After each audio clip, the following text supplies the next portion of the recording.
Emirates Stadium, tanggal 29 April tahun 2025. Malam yang diwarnai harapan, tekanan, dan segalanya yang membuat sepak bola Eropa begitu magis. Arsenal, yang mengusung impian kembali ke final Liga Champions setelah 2 dekade, menjamu Paris Saint-Germain, raksasa Prancis yang masih lapar gelar benua. Kedua tim tampil dengan kekuatan penuh. Arsenal turun dengan kombinasi pemain muda dan berpengalaman, dipimpin oleh Kapten Martin Odegaard. Sementara PSG, yang semakin matang musim ini, mengandalkan kecepatan Dembele dan kecerdikan Kvaratskhelia. Laga baru berjalan 4 menit. Sebuah momen yang mengubah arah pertandingan langsung tercipta. Dari sisi kiri, Kvaratskhelia menari melewati satu pemain, lalu mengirim umpan mendatar ke kotak penalti. Dembele menyambar dengan kaki kiri, bola mengarah ke pojok bawah gawang. David Raya tak sempat bereaksi. PSG unggul 1-0.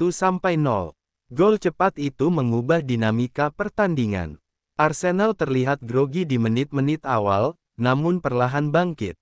Mereka membangun serangan lewat kombinasi Odegaard, Saka, dan Trossard.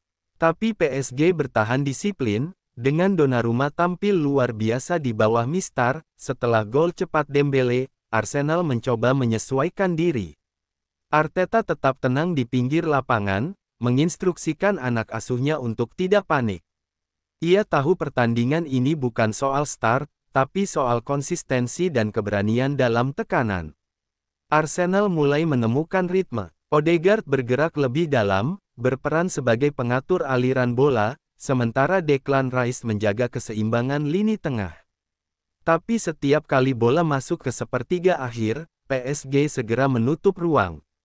Kunci PSG malam itu ada pada transisi cepat dan kedisiplinan struktur. Danilo Pereira bermain sangat solid di lini belakang, membaca arah bola dengan tenang. Mereka bermain seperti tim yang sudah sangat dewasa. Peluang terbaik Arsenal datang di menit ke-38.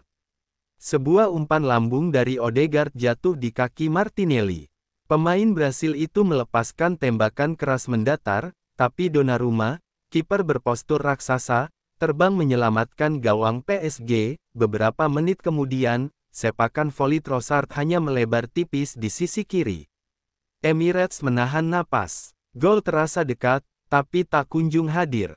Di menit akhir babak pertama, Arsenal sempat menyamakan kedudukan melalui Mikel Merino. Namun, gol itu dianulir setelah VAR menunjukkan posisi offside tipis.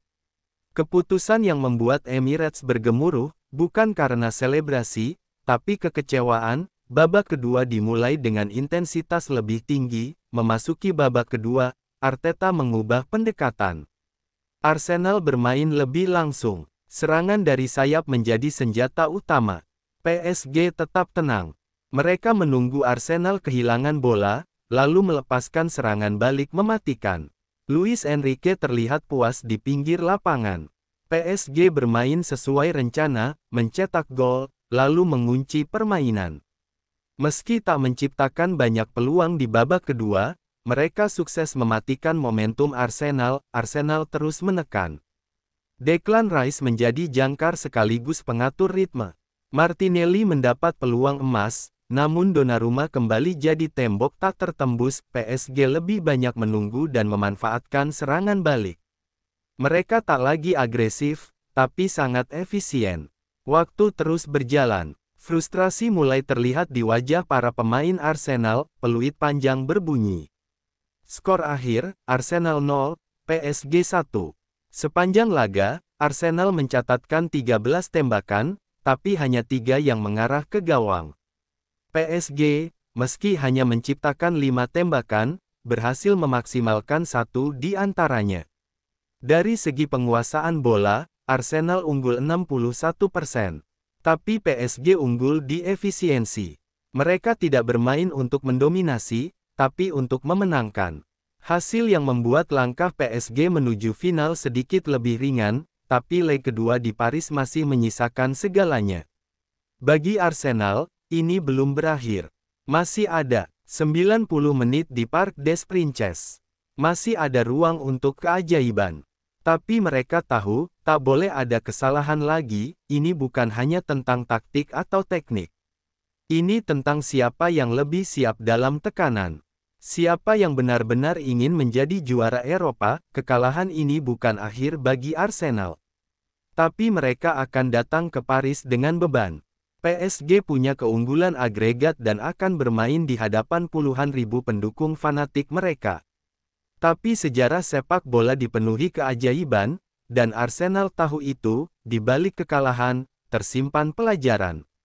Tentang ketenangan, tentang keteguhan, dan tentang keyakinan. Arsenal tahu ini baru babak pertama. Masih ada 90 menit untuk menulis akhir yang berbeda. Sekian informasi dari kami. Jangan lupa like, comment, share, and subscribe dan aktifkan lonceng notifikasinya agar kalian tidak ketinggalan informasi olahraga sepak bola lainnya dari kami. Itu saja, terima kasih.